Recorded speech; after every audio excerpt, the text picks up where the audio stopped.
শ্রীকৃষ্ণ কেন বাঁশি ভেঙেছিলেন? কৃষ্ণ চলে যাবার পর কিভাবে শ্রীরাধার মৃত্যু হলো? নমস্কার বন্ধুরা, সেবা দৃষ্টি চ্যানেলে সকলকে জানাই স্বাগত। বলা হয় রাধারানী জন্ম থেকেই অন্ধ ছিলেন। তিনি স্বর্গলোক থেকে একটি প্রতিজ্ঞা নিয়ে পৃথিবীতে এসেছিলেন যে যখন ভগবান শ্রীকৃষ্ণের দৃষ্টি তার উপর পড়বে তখনই তিনি প্রথমবার তার দৃষ্টি খুলে যেন ভগবান শ্রীকৃষ্ণকেই দর্শন করতে পান, আর তা না হলে উনি কখনোই চোখ খুলবেন না। রাধা আর কৃষ্ণ তাদের 8 বছর বয়স থেকেই আধ্যাত্মিক প্রেমের স্বাদ আস্বাদন করতে শুরু করেন। ভগবান শ্রীকৃষ্ণের জীবনে তার দুটি প্রিয় জিনিস ছিল, একটি হলো শ্রী রাধারানী আর দ্বিতীয়টি হলো তার বাঁশি। শ্রীকৃষ্ণের প্রেমের প্রতীক হিসাবে গণ্য করা হয় কৃষ্ণের এই বাঁশিটিকে। যখনই শ্রীকৃষ্ণ বাঁশি বাজাতেন তখনই রাধারানী তার বাঁশির ধ্বনিতেই আকৃষ্ট হয়ে তার কাছে ছুটে আসতেন এবং ঘন্টার পর ঘন্টা সেই বাঁশির সুরেই মগ্ন হয়ে থাকতেন। এই বাঁশির সুর তাদের প্রেমকে আরও গভীর করে তুলেছিল। তারা দুজনেই যমুনা নদীর তীরে ঘন্টার পর ঘন্টা তাদের সময় অতিবাহিত করতেন। যখন কৃষ্ণের মামা কংস এটা জানতে পারলেন যে কৃষ্ণ বৃন্দাবনে আছেন, তখন তিনি দেরি না করে কৃষ্ণকে দণ্ডযুদ্ধের জন্য আহ্বান করলেন। এই জন্য সমস্ত বৃন্দাবনবাসী এবং রাধাকে ছেড়ে মা যশোদা শ্রীকৃষ্ণকে নিয়ে মথুরায় চলে যায়। যদিও শ্রীকৃষ্ণ তার রাধা দুজনেই জানতেন তারা আর কোনোদিনও দেখা করতে পারবেন না, এমনকি শ্রীকৃষ্ণ কখনোই আর বৃন্দাবনে আসবেন না। মথুরা যাবার আগে রাধা শ্রীকৃষ্ণের কাছে থেকে দুটি প্রতিশ্রুতি চেয়েছিলেন। প্রথমটি হলো রাধার মনে সব সময়ের জন্য শ্রীকৃষ্ণের অধিষ্ঠান থাকবে, আর দ্বিতীয়টি হলো মৃত্যুর পূর্বে শ্রীকৃষ্ণ অবশ্যই তাকে যেন দর্শন দেন। শ্রীকৃষ্ণ রাধার কাছ থেকে একটি প্রতিশ্রুতি চেয়ে নিয়েছিলেন, কারণ তিনি জানতেন যে এই বিরহে রাধা ভীষণভাবে কান্নাকাটি করবেন।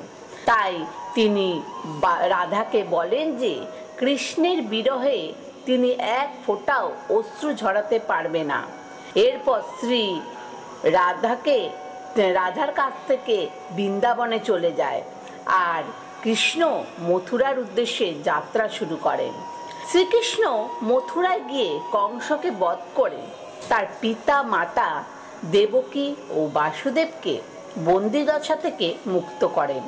তারপর তিনি প্রজাদের রক্ষা করার জন্য মথুরা থেকে কিছুটা এগিয়ে দ্বারকা নগরী প্রতিষ্ঠা করেন।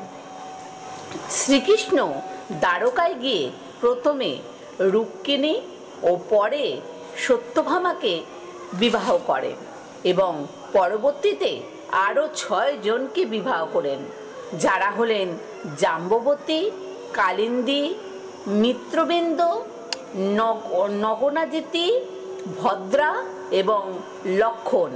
এদের সকলের মধ্যেই রুক্মিণী তার কাছে প্রিয় পত্নী ছিলেন।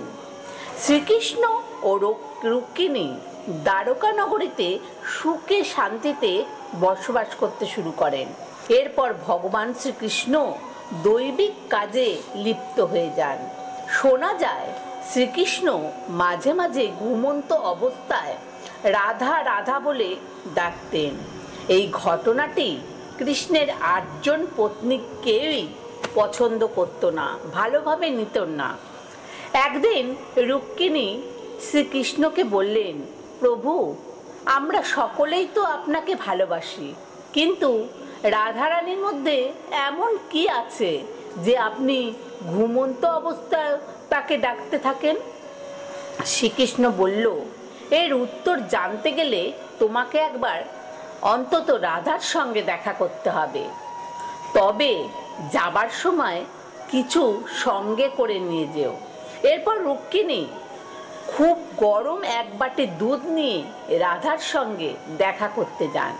রাধারানী কক্ষে গিয়ে তিনি জানতে পারেন সারা রাত রাধারানী শ্রীকৃষ্ণের নাম জপ করতে করতে সবেমাত্র ঘুমিয়েছে। রুক্মিণী শ্রী রাধার সখীদের বলেন যে শ্রীকৃষ্ণই তাকে রাধার সঙ্গে দেখা করার জন্য পাঠিয়েছেন। কৃষ্ণ নাম যেই কানে যায় রাধারানীর, অমনি শ্রী রাধারানীর ঘুম থেকে উঠে পড়েন। রুক্মিণী আশ্চর্য হয়ে পড়েন এই দেখে যে শ্রীকৃষ্ণের নাম উচ্চারণ করা মাত্রই শ্রী রাধা ঘুম থেকে উঠে পড়লেন। যখন জানতে পারলেন শ্রী রাধা যে কৃষ্ণ তার জন্য দুধ পাঠিয়েছে, তখন দেরি না করে সেই গরম দুধ শ্রী রাধা পান করেন। এত গরম দুধ পান করতে দেখে রুক্মিণী তো আশ্চর্য হয়ে গেলেন। তিনি অল্প সময় পরেই পুনরায় দ্বারকায় ফিরে গেলেন। রাত্রে যখন রুক্মিণী শ্রীকৃষ্ণের পদসেবা করছিলেন, তখন তিনি লক্ষ্য করলেন শ্রীকৃষ্ণের পায়ে ফোস্কার দাগ। শ্রীকৃষ্ণকে জিজ্ঞাসা করলেন, হে প্রভু, আপনি কোথায় গিয়েছিলেন যে আপনার পায়ে ফোস্কা পড়ে গেছে? শ্রীকৃষ্ণ বললেন, তুমি ভুল করে রাধাকে অত গরম দুধ দিয়েছিলে, যেটা রাধা একেবারে পান করে নিয়েছিল, আর সেই জন্যই তো তার হৃদয়ে ফোস্কা পড়ে যায়। যেহেতু রাধার হৃদয়ে আমার চরণ কমল বিরাজ করে, তাই আমার পায়েও ফোস্কা পড়ে গেছে। তখন রুক্মিণী শ্রীকৃষ্ণ ও শ্রী রাধার প্রেমের সারমর্ম বুঝতে পারেন প্রেম কেবল শরীরে নয়, হৃদয়ের সঙ্গে হয়ে থাকে। বেশ কিছুদিন কেটে যাবার পর যখন শ্রী রাধার অন্তিম সময় উপস্থিত হয়, তখন তিনি শ্রীকৃষ্ণকে স্মরণ করে তাকে তার প্রতিজ্ঞার কথা মনে করিয়ে দেন। রাধা স্মরণ করা মাত্রই কৃষ্ণ সেখানে ছুটে এলেন, কিন্তু শ্রী রাধাকে দেখে তিনি খুবই আকুল হয়ে পড়লেন, আর রাধাকে অন্তিম সময় তার কাছে যেন কিছু চেয়ে নিতে বলে। রাধারানী শ্রীকৃষ্ণকে বলেন তিনি কৃষ্ণের সেই রূপ দর্শন করতে চান, যে রূপ তিনি বৃন্দাবনে সব সময় দেখতেন। তিনি শ্রীকৃষ্ণকে অনুরোধ করেন তিনি যেন সেইভাবেই বাঁশি আর একবার বাজান।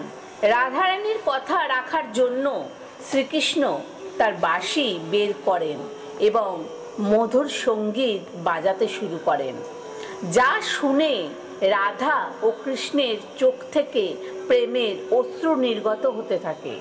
তারপর থেকেই কৃষ্ণ দিন রাত বাঁশি বাজাতে থাকেন, যতক্ষণ পর্যন্ত না রাধা তার দেহত্যাগ করে আধ্যাত্মিক রূপ ধারণ করে কৃষ্ণের সাথে বিলীন হয়ে যান। এই ঘটনা শ্রীকৃষ্ণের মনকে এতটাই বিচলিত করেছিল যে রাধারানীর মৃত্যুর পর শ্রীকৃষ্ণ তার বাঁশিটাই ভেঙে ফেলেন। আসলে শ্রীকৃষ্ণের বাঁশি ও শ্রী রাধার মধ্যে একটা অভূতপূর্ব মিল ছিল। এই বাঁশিটি তাদের দুজনের প্রেমের প্রতীক ছিল। বন্ধুরা, আজ এই পর্যন্ত।